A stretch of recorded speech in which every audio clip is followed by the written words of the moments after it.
like you.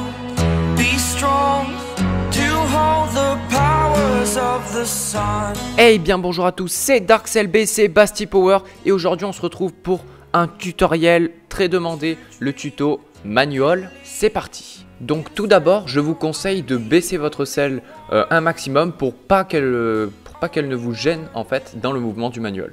Donc la toute première étape d'un manual pour bien l'apprendre en fait, ça va être de d'abord être libre sur son vélo. Donc libre sur son vélo, c'est quoi? C'est en fait arriver à se déplacer vers l'avant, à se déplacer vers l'arrière et arriver en fait à déplacer son centre de gravité pour au mieux en fait être libre sur son vélo et pouvoir du coup envoyer son corps vers l'arrière comme on doit le faire sur le manual.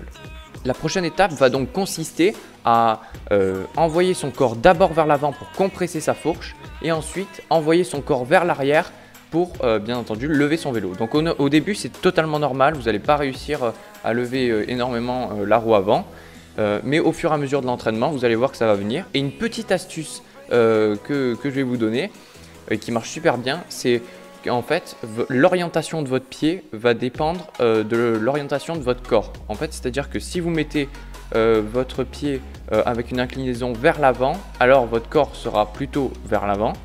Et ensuite, quand vous allez jeter votre corps en arrière, vous allez incliner le pied de façon à ce que le talon soit le plus près du sol. Et vous allez voir que votre corps va partir beaucoup plus facilement en arrière. Dès le moment où vous allez réussir à vous jeter en arrière, ensuite, il va falloir gérer avec son corps, mais tout d'abord, le premier réflexe qu'on va avoir, c'est gérer avec le frein. Donc le frein droit qui correspond au frein arrière, qui va permettre de faire rebasculer le vélo vers l'avant. Et bien entendu, il ne faut pas mettre un gros coup de frein, mais il faut y aller progressivement pour que le vélo reste au maximum à sa position. Enfin, la dernière partie pour faire un bon manual, c'est bien entendu de rester en manual. Donc maintenant que vous êtes monté en manual et que vous avez réussi à envoyer votre corps vers l'arrière, il va falloir gérer. Et gérer avec son corps, c'est-à-dire envoyer son corps vers l'avant quand vous sentez que votre vélo va trop vers l'arrière et inversement, envoyer votre corps vers l'arrière quand vous sentez que votre vélo va vers l'avant. Et ça se fait à partir des jambes. Donc vous poussez vos jambes et le vélo va partir vers l'avant et va se redresser. Et à l'inverse, si vous recroquevillez vos jambes, alors le vélo va redescendre.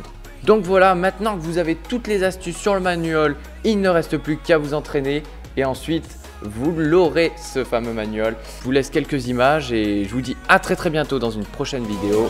Ciao ciao.